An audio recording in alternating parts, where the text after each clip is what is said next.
بنا صديقي مهرج لحكوز اسمه بورمان وهو بيدور في أرض جنب بيته عن الدهب. فجأة جهاز كشف المعادن اللي بيستخدمه نورمان بيدي إشارة بإن في معدن تحت الأرض، فبيتحمس نورمان وبيفر بسرعة عشان يشوف الدهب اللي هيلاقيه. هو لكنه للأسف مش بيلاقي الدهب، وبيلاقي صندوق كده شكله غريب ومكتوب عليه اسم جاك. فبياخد نورمان الصندوق ده وبيرجع بيه لمراته. أول لما بيفتحوا الصندوق بتخرج منه دمية على شكل مهرج، وبيكون مرات نورمان مبسوطة جدا باللعبة دي. المشكلة يا صديقتي إن لما نورمان بيسيب مراته وبيطلع الدور التاني، مراته بتكتشف إن الدمية دخلت جوه الصندوق لوحدها، فبتروح عشان تبص عليها. فجأة بتخرج من الصندوق إيد كبيرة كده وشكلها مخيف وفيها 3 مخالب، فبتترعب مرات نورمان جدا والإيد دي بتخلص عليها. هنا بقى نورمان بيسمع صوت صريخ مراته فبيجري بسرعة عشان يطمن عليها. هو لكن للأسف بيوصل متأخر لأن مراته بتتسحب جوه الصندوق ده والصندوق بيتقفل عليها. فبينهار نورمان جدا وبيحاول نفتح الصندوق ولكنه ما بيقدرش. بعد بقى كل ده ب 12 سنة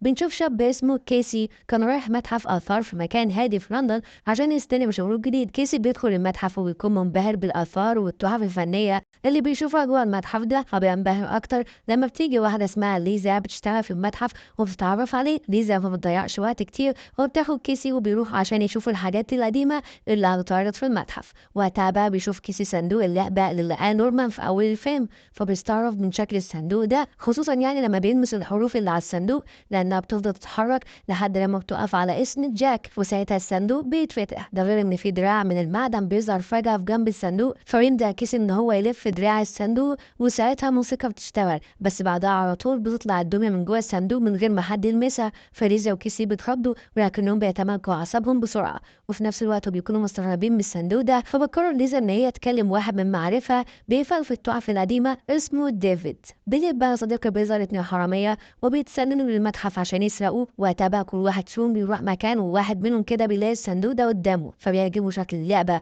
وبيقرروا إنه يسرق الصندوق ده. لكن لما بيروح يشيل الصندوق بيتقفل فجأة وبيتعور الحرامي ده في صباعه. بس بعد لحظات الصندوق بيتفتح لوحده وبتخرج منه نفس الإيد اللي خلصنا على مرات نورمان اللي شفناها في بداية القصة. المهم يعني يا صديقي إن الإيد دي بتموت الحرامي وبتسحبه جوه الصندوق برضه. لحد تاني بقى الحرامي التاني بيندى على زميله عشان يمشوا، ولكنه بيترعب لما بيشوف في اخر الطرقه كائن مخيف جدا، فبيجري بسرعه وبيستخبى تحت الترابيزه كده وبيفضل يدعي ان الكائن ده ما يشوفوش. بعد شويه وقت كده بيحس الحرامي ده ان الكائن اختفى وبعد عن المكان، هو لكنه ما يعرفش ان الكائن ده فوق الترابيزه وبيمد ايده وبيفجر له دماغه. في اللحظه دي بنشوف دايره كده في الصندوق بتتحرك وبتقف عند رقم 2، ودي تقريبا بتكون خاصه بعدد الضحايا اللي بيموتهم الكائن اللي جوه الصندوق ده.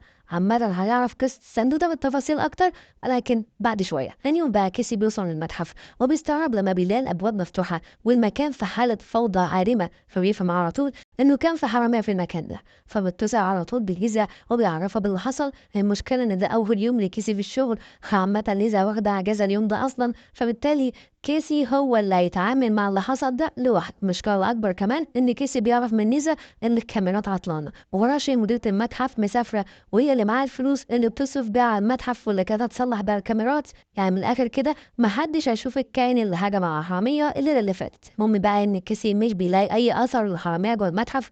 وقتها بيجي ديفيد خبير الانتيكات اللي ليزا كلمته امبارح. اول ما بيشوف الصندوق بيقول لكيسي ان هو سمع عن الصندوق ده قبل كده، بس ديفيد بياكد ان هو ده الصندوق الاصلي لانه مصنوع من النحاس. هنا بقى ديفيد بيعرفنا قصه الصندوق ده. الصندوق ده صديقي موجود من اكتر من 200 سنه، والدميه اللي جوه الصندوق ده اسمها الجاك. اللي صنعوا اللعبة دي هم الفرنسيين، وكانوا بيحبسوا جواها الشياطين والأرواح الشريرة. وقتها اللعبة دي ما كانتش بتأذي البشر، ولكن بمرور السنين بدأت تنتشر عنها قصص زي إن جواها شيطان بيظهر على شكل مهرج وبيقتل أي حد يشوفه قدامه. ديفيد بيلاحظ إن كيسي مهتم إنه يعرف أكتر عن الصندوق ده، فبيقول إن في واحد اسمه موريس هيفيده في الموضوع ده وبيسيبه وبيمشي. بعد شوية وقت النوم بيكبس على كيسي لأنه ما نامش كويس الليلة اللي فاتت، وهنعرف ليه بعدين. وقتها بتيجي واحدة للمتحف اسمها جين فبتسأل كيسي عن مكان التحف الحربية، فبيوصف لها كيسي المكان وبيرجع يكمل نوم. هنسيب بقى كيسي نايم ونروح نشوف جين دي هتعمل ايه، اللي بيكون بقى واقفة تتفرج على التحف والانتيكات. بس فجأة الصندوق بيطلع موسيقى وبيتفتح لوحده. بعد كده النور بيقطع وبيظهر الشيطان اللي جوه الصندوق واللي اسمه المهرج جاك، وبيكون في هيئة مهرج زي ما قلنا. فبتصرخ جين أول لما بتشوفه هو لكنه بيخلص بيخلص عليها في لحظات. في اللحظة دي الدايرة اللي في الصندوق بتقف عند رقم 3. هنا بعد نفهم إن الدايرة بتقف عند عدد الضحايا اللي بيموتهم الجاك. بس يا ترى هل في عدد معين ولا تفضل الدايرة تعد كده إلى ما لا نهاية؟ أهمهم بقى خليك معايا صديقي وأنت هتعرف الإجابة عن السؤال ده. المهم بقى إن كيسي بيكون صحي على صوت صرخة جين، بس لما بيدور عليها مش بيلاقيها، وده لأن جاك سحبها جوه الصندوق طبعا. تاني يوم بقى كيسي بيكون رايح شغله وبيشوف إعلان فيه صورة جين وبيعرف إن هي مفقودة وبيدوروا عليها، وبيشوف كمان صورة الاتنين الحرامية في إعلان تاني وبيكونوا مفقودين هما كمان. وبيحس كيسي كده إن في حاجة غريبة وغلط بتحصل، عشان كده بيروح يبحث على الإنترنت عن معلومات أكتر عن الصندوق اللي في المتحف ده. ساعتها كيسي بيستغرب لما بيلاقي مقالات كتيرة جدا بتتكلم عن الصندوق ده، بس بيلفت انتباهه مقال كتبه الراجل اللي اسمه موريس واللي ديفيد حكى له عنه اليوم اللي فات. ركز انا يا صديقي عشان هنفهم قصة عمنا جاك اللي بيخرج من الصندوق ده. موريس بيقول في المقالة بتاعته ان جاك روح شريرة جدا جدا محبوسة جوه الصندوق، وانه مجرد ما الصندوق بيفتح لازم جاك يقتل ست ضحايا ويرزع على ارواحهم، لانه بعدها يتحبس جوه الصندوق مرة تانية لحد لما يجي حد يفتحه ويبدأ جاك ياكل 6 اشخاص تانيين وهكذا. وكده احنا عرفنا قصة الصندوق، عرفنا كمان ان الدايرة اللي فيه اخرها رقم 6. نكمل بقى قصتنا.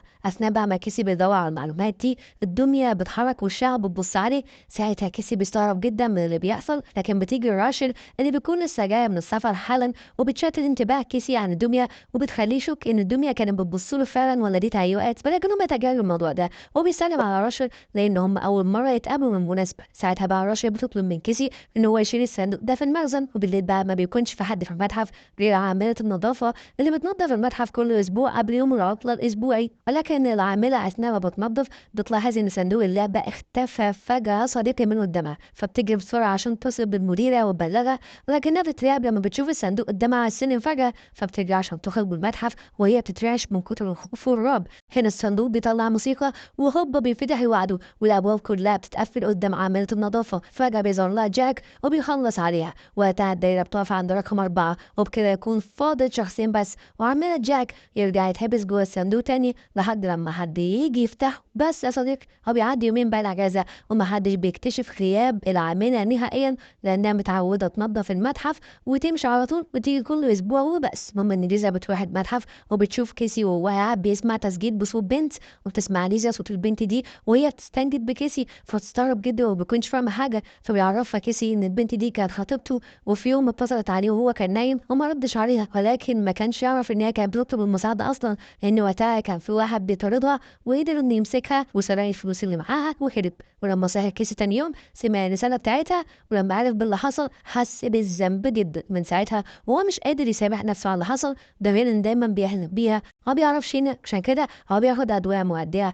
بتساعده عنه، فتتعاطف ليزا معاه جدا يا عيني. في الوقت ده بيجي المحقق عشان يحقق معاهم، خصوصا بعد اختفاء العامله اللي تشتغل في المتحف اللي بيكون بقالها 48 ساعه مفقوده. المحقق بيقول لكيسي وليزا ان خلال الاسبوع ده في 4 اشخاص مفقودين، وبيظهر ان المحقق شاكك في كيسي لانه كان موجود يوم اختفاء البنت اللي جت تتفرج على المتحف، ده غير ان هو اخر واحد شاف العامله في المتحف. وقتها كيسي كان عاوز يحكي له كل حاجه عن الصندوق، لكنه بيغير رايه لانه ممكن يشك فيه اكتر واكتر. وفي كل ده اكيد المحقق مش هيصدق كلامه عن الصندوق لان الصراحه الكلام ما يتصدقش يعني، فبيقرر كيسي انه يثبت للكل ان كلامه صح، وبيستنى بعد ما المحقق يمشي وبيروح يثبت كاميرا قدام الصندوق عشان يصور اي حركه تحصل منه. وفي نفس الوقت بيتصل بواحد صاحبه عشان يدور له على عنوان موريس اللي عنده معلومات عن الصندوق ده. بالباب بيرجع كيسي للمتحف لكنه مش بيلاقي الصندوق في مكانه، فجأة نور المتحف بيقطع فبيخاف وبيشغل الكشاف بسرعه، لكن الكاد لما بيهجم عليه جاك وبيضربه ضربه قويه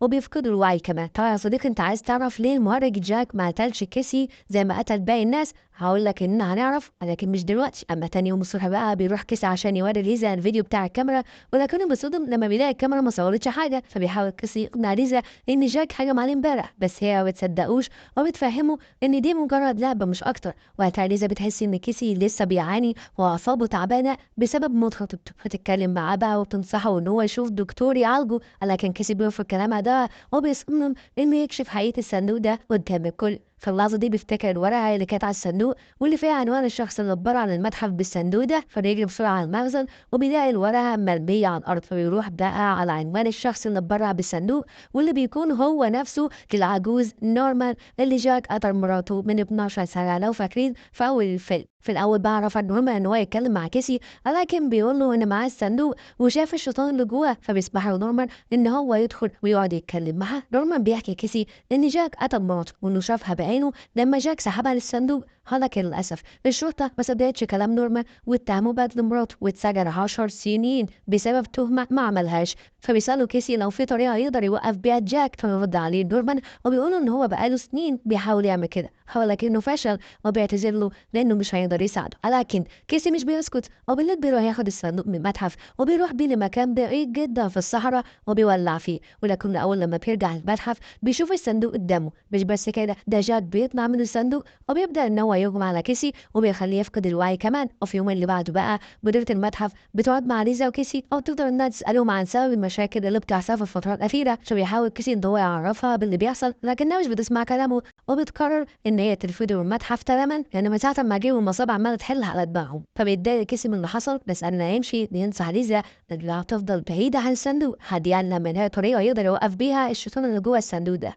بعد كده بتيجي مكالمة لكيسي من صاحبه وبيعرف منه عنوان موريس. هناك بقى بيتكلم موريس مع كيسي وبيعرف كيسي موريس إنه هو أول لما فتح الصندوق هو عمل صفقة مع جاك أوتوماتيكي كده، عشان كده جاك هيقتل أي حد في المكان إلا هو. وبيعرفوا موريس كمان إن هو لازم يهجم على جاك هو بره الصندوق، بس عشان يقتله لازم يضربه في قلبه ويردد عليه تعويذة قديمة. ولكن أهم حاجة هي إن لما جاك يرجع للصندوق تاني يحاول كيسي إن هو ما ينساش أي حاجة تخص جاك بره الصندوق حتى لو قطعة من الهدوم، لأن بكده جاك هيقدر إنه يرجع تاني بكل سهولة. على الناحية التانية بقى بتكون راشل قاعدة لوحدها في المتحف، فجأة كده وبدون مقدمات بيظهر قدامها جاك وبيقتلها وبيشدها للصندوق. وهنا الدايرة اللي على الصندوق بتتحرك وبتقف عند الرقم 5، معناه إن مفيش غير جثة واحدة بس اللي فاضلة. تاني يوم ليزا بتروح المتحف وبتشوف أجزاء من جثة راشل، فتترعب وبتطلع تجري عشان تبلغ الشرطة. بس في اللحظة دي عمنا جاك بيطلع من جوه الصندوق وبيهجم على ليزا وبيتعرض بمخالبه. ولكن فجأة بيدخل كيسي للمتحف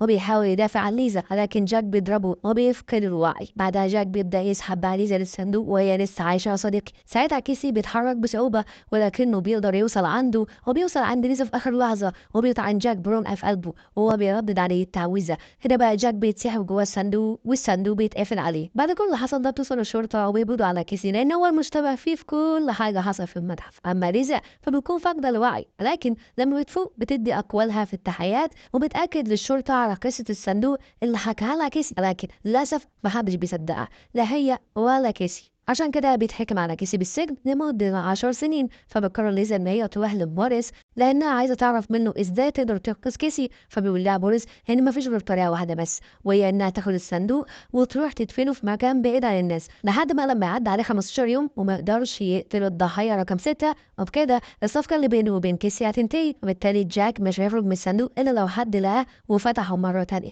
فبتسمع ليزا الكلام ده وبتاخد الصندوق من المتحف وبتروح عشان تدفنه. في نفس اللحظة دي بقى صديق المحقق بيوري كيسي الصور اللي هم لقوها في مسرح الجريمة. هنا كيسي بيلاحظ إن مخلب جاك كان مرمي على الأرض جنب الصندوق، فبيفهم إن لما الصندوق قفل على جاك قطع مخلب من ايده. ده معناه بقى ايه؟ ان التعويذه اتكسرت وجاك هيقدر يتحرر من تاني. فبيطلب كيسي من الشرطه انهم يساعدوا ليزا لانها ممكن تكون في خطر. لكن المحقق ما بيصدقش كلامه نهائيا. وبنرجع بقى ليزا صديقي اللي اثناء ما هي بتدفن الصندوق بتلاقي الصندوق بيتفتح وجاك بيخرج منه وبيسحبها من رجلها لحد ما بيدخلها جوه الصندوق. وبكده تكون ليزا هي الضحيه رقم 6 لجاك، والصندوق بيتقفل لغايه بقى لما حد تاني يلاقيه ويفتحه. أترى يا صديقي هل الصندوق هيتفتح تاني؟ ده اللي هنشوفه في الجزء الجاي.